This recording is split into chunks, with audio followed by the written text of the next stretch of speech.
This is The Gist, the essential podcast for the discerning listener.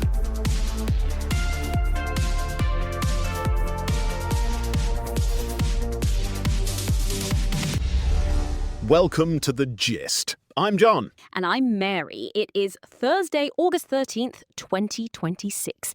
Let's get you caught up.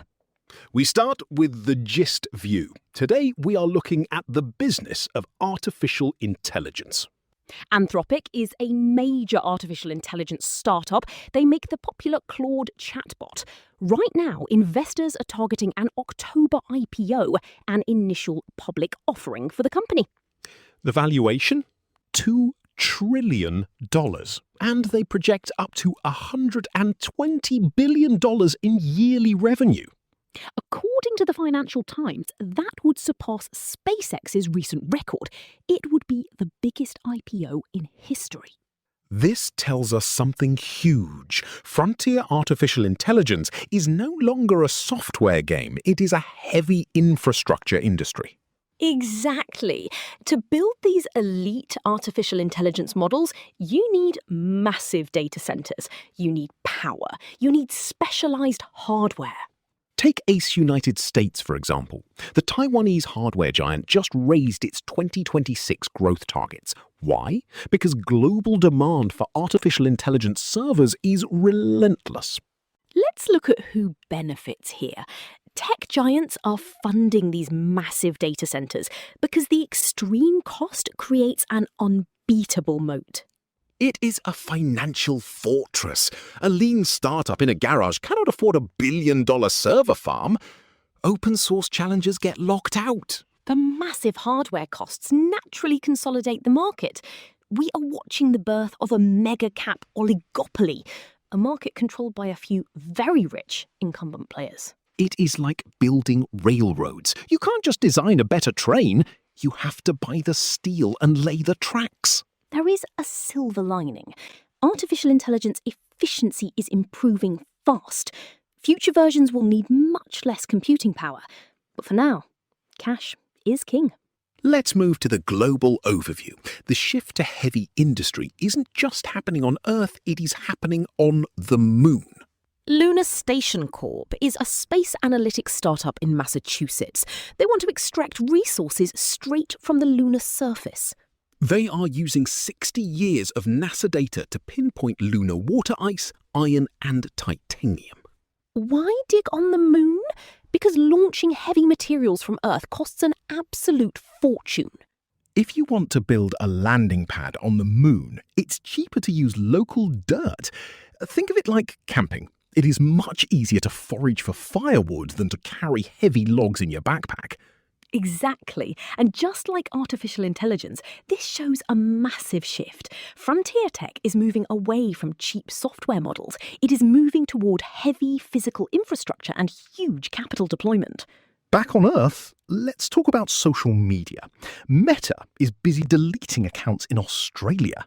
The Financial Times reports Meta just deactivated over 460,000 Instagram accounts, plus another 290,000 Facebook accounts. All of them are suspected to belong to kids under 16. Australia passed a strict youth ban back in December 2025. If Meta doesn't comply, they face a penalty of nearly 70 million United States dollars. Follow the incentives.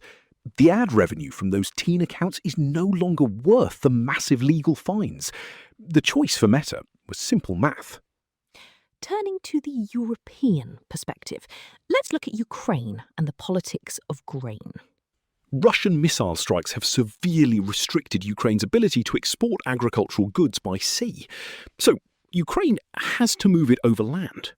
But now, European Union capitals are limiting those Ukrainian grain imports. Politica reports that Kyiv is pleading for help. Grain is a primary source of money for their wartime economy. So why is the European Union blocking it? Farming lobbies. European Union farmers have to follow very strict, expensive environmental rules. Ukrainian grain is cheaper. If all that cheap grain floods the market, local European Union farmers in neighbouring countries could go bankrupt. The politicians are terrified of voter backlash, so They keep the trade barriers up. But here's the power analysis. By locking out the cheaper grain to protect their own, European Union capitals are effectively helping Russia. They are completing the economic blockade started by the Russian military.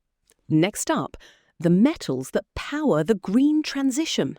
We need specific metals to build electric vehicles and wind turbines, and China completely dominates this market.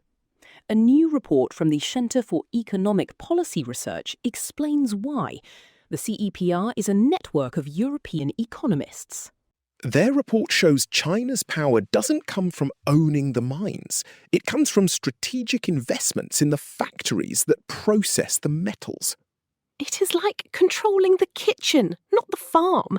If you're the only one who can cook the food, you control the restaurant. And this hurts the West. When supply chains break, these metal shortages cause huge inflation spikes in the European Union and United States, even more persistent than oil shocks. Finally, a stark reality check on Ukraine's defence. President Volodymyr Zelensky is asking the United States for Patriot missile interceptors. According to German broadcaster ZDF, he wants just 5% of the United States military stockpile. He needs them to secure winter defense against Russian strikes. The numbers are grim. Ukraine has received 2.5 times fewer interceptor missiles this year compared to 2025. Meanwhile, Russian ballistic missile attacks have doubled. Ukraine's defense shield is dangerously stretched. That's the big picture for today. Let's take the temperature. Across the board, we are seeing the revenge of the physical world, whether it's laying server cables for artificial intelligence, processing metals for green energy, or digging for ice on the moon. Innovation isn't just about smart code anymore. Software might be eating the world, but it still needs a very big, very expensive plate. Spot on. Thanks for listening, everyone. If you enjoyed having us as your smart friends on the go, we'd love for you to join us every day. You can subscribe to the Gist's daily newsletter for free. Just tap the link right there in your show notes. No corporate spin, just the insights you need. We'll see you tomorrow. The Gist, News Digest, and podcast are entirely written and produced by artificial intelligence. The Gist is out 3 times a day, every day, providing you with a liberal perspective on what to expect next. For more information and donations, visit thegist.online. Thank you for listening.